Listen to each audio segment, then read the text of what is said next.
Today we're going to finish up our probability unit by talking about deciding if two events are independent or dependent and then finding the probability of those happening together.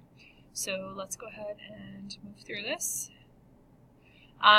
First, you need to know that independent events require the multiplication rule. So if two events are independent if they do not influence one another. So the occurrence of one has no effect on the occurrence of the other. So if you toss a coin twice, the gender of each child born or trials with replacement. So if you draw a card and then put it back before you draw another card. The rule over here to the right is if A and B are independent events, then the probability that both A and B occur is found using the multiplication rule.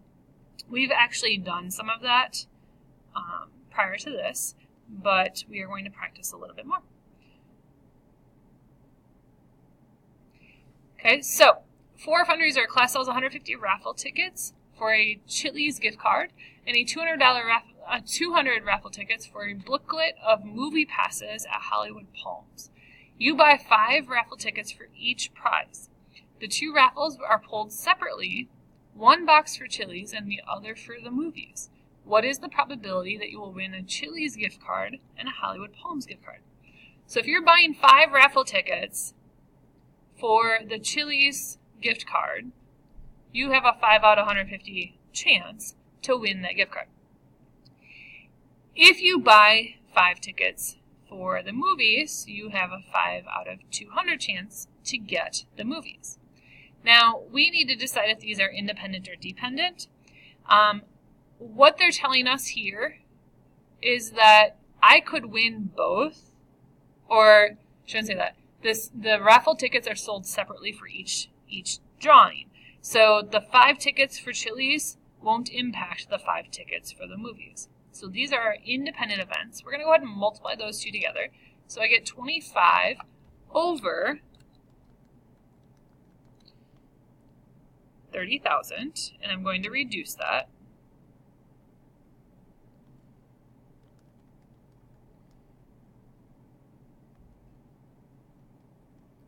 And when I do, I get 1 over 12,000.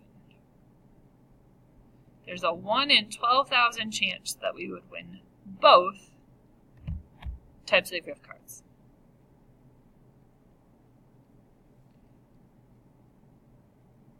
Okay, in a BMX meet, each heat consists of 8 competitors who are randomly assigned lanes 1 from 8. What is the probability that racer Bram will draw lane 8 in heat 1, heat 2, and heat 3? Okay, so now they're going to draw for heat 1 first. There's a 1 in 8 chance that he gets lane 8.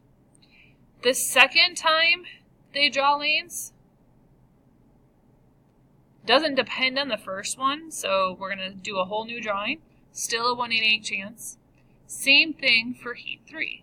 1 in 8. So I'm going to go ahead and multiply those together. 1 times 1 times 1 is 1. 8 times 8 times 8 is 512. So we have 1 in 512 chance that would happen, that they get the same, or that they draw lane 8 in heats 1, 2, and 3.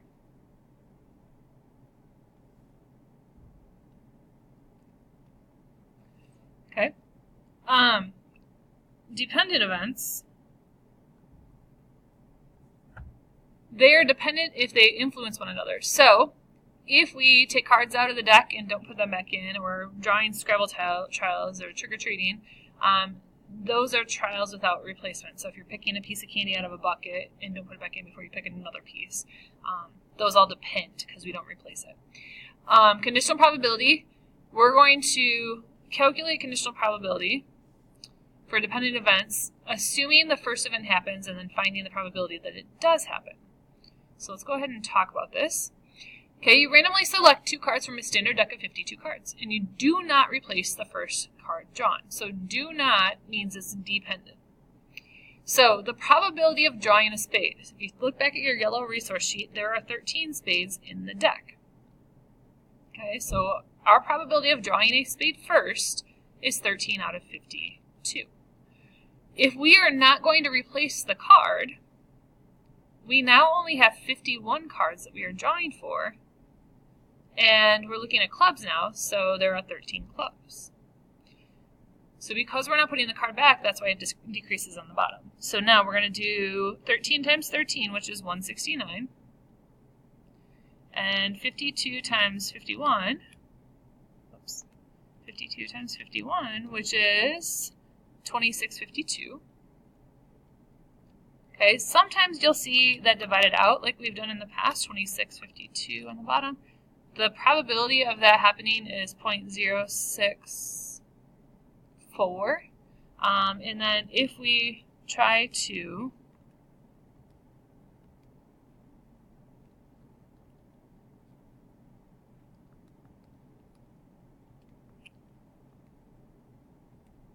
change it to a decimal, we could see if it reduces, but I don't think it does. 2652. 13 over 204. So if you wanted to, 13 over 204, it would also work. Okay. So for the bottom one, what is the probability of drawing a jack and then another jack? So the probability of drawing the first jack, well, there's 4 in the deck, so 4 out of 52. If we don't put it back and we want to draw another jack, we're going to assume we got a jack the first time, which means there's only 3 jacks left, and there's only 51 cards left. So we're going to go ahead and multiply that. We get 12 over 2652. So as a decimal, the chance of that happening is this, 0.005. If you want it as a fraction, you could do that as well. It's 1 over 221. Okay, so those are dependent events. Because we're not putting it back, we multiply, they depend on each other.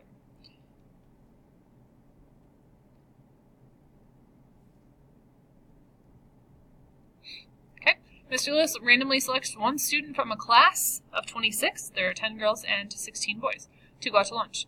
He then decides to invite one more student. What is the probability of choosing a girl and then a boy? Okay, so if he chooses a girl, there's 10 out of 26 choosing a girl. When we choose again, there's actually only 25 students left to choose from. And then we're looking at a boy this time. There are still 16 boys because he didn't draw a boy the first time, or choose a boy the first time, he chose a girl. So when I multiply this, I get 160 on the top, and I get 650 on the bottom. So if I want to reduce 160 over 650, or divide it, the decimal is 0.246. The fraction is 16 over 65, so just cancel your zeros.